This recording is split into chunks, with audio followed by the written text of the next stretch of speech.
Welcome to The Explainer. Today, we're diving into the story of a man who felt so incredibly small that he wanted to become an immovable object, and somehow he ended up becoming both. This is the origin of Aegis, a true hero of two extremes. This simple desire, right here, to just take up space. That is the absolute key to understanding Elias Thorne. It's the whole reason a man would end up with the power to be both a titan and, well, a ghost. So, let's start at the very beginning. You see, before he was lifting trains or slipping through keyholes, Elias Thorne was this brilliant scientist, but physically he was just unassuming. He was constantly overlooked, and he felt like a ghost long before he could actually become one. And that feeling, it pretty much shaped his entire destiny. And this really gets to the heart of it, doesn't it? He felt microscopically small, totally unseen by the world, but his mind was just consumed by the biggest things imaginable, the grand cosmic forces of the universe. This obsession with both the quantum and the cosmic, it laid the groundwork for the incredible duality that would end up defining his life. Now, a mind like his, of course it led him to the prestigious Vanguard Institute. He was working on this revolutionary energy project, never in a million years imagining that the thing that could save humanity would also be the source of his own, well, radical transformation. At the heart of his whole project was this brand new synthesized element called kinetium. The promise was huge, infinite energy just by manipulating the very distance between atoms.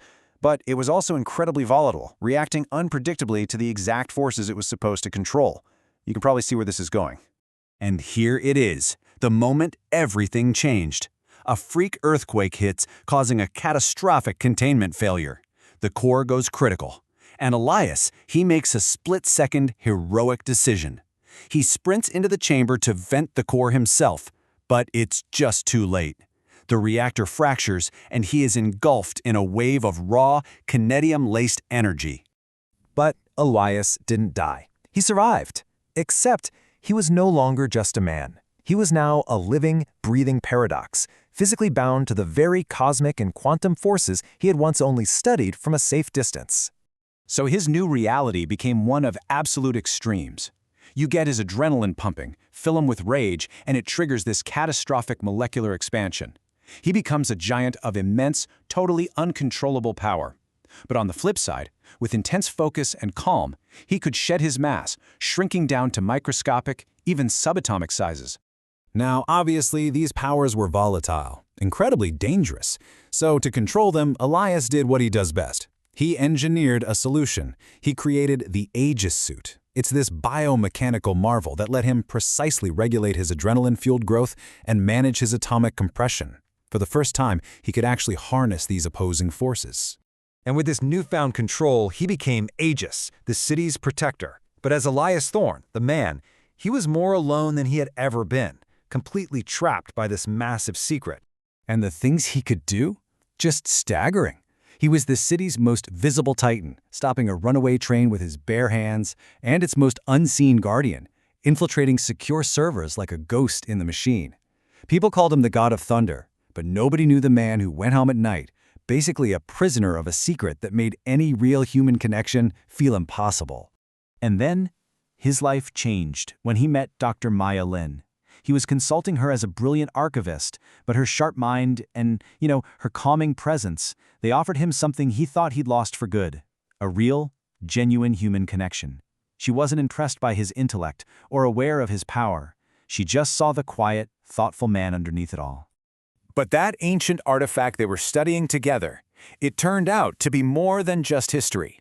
It was a beacon, and when it activated, it brought an interstellar threat right to their doorstep, forcing Elias's secret right out into the open. And just like that, a massive tear in the atmosphere just appeared over the city.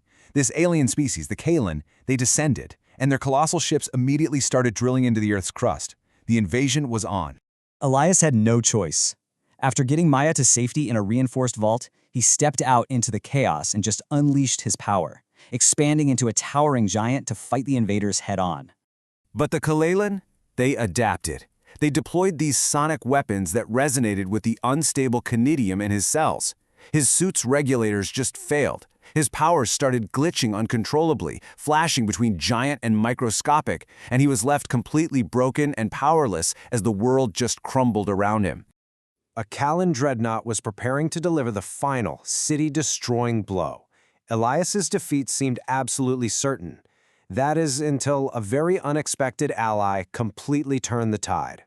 And there she was, descending from the sky, surrounded by this violet aura, was Maya. She revealed her own incredible powers, effortlessly manipulating gravity itself to just shatter the alien drones like they were glass. Well, it turns out Elias wasn't the only one transformed by a lab accident. As a little kid, Maya was exposed to a localized gravity well, giving her the ability to manipulate gravitational fields. And maybe, more importantly, she told him she'd known his secret for weeks, just waiting for him to trust her enough to tell her himself. And when they fought together, wow, their powers combined into this perfect symphony of destruction. Her elegant, precise control of gravity cleared a path for his raw, overwhelming force. They were blending macro-scale power with micro-scale precision, taking the fight right to the alien mothership. And this was the final blow. After Maya used her powers to create a microscopic opening in the ship's armor, Elias slipped inside its core and triggered an instantaneous, massive expansion. He just obliterated the invasion's command center from the inside out.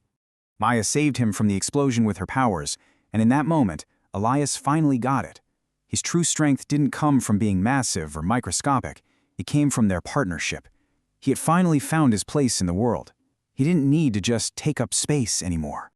So, ultimately, the story of Aegis shows us that true strength isn't about how much space you can take up. It's about finding the one person who makes you feel like you're exactly the right size. It suggests that maybe the greatest force in the universe isn't some singular power, but a perfect partnership.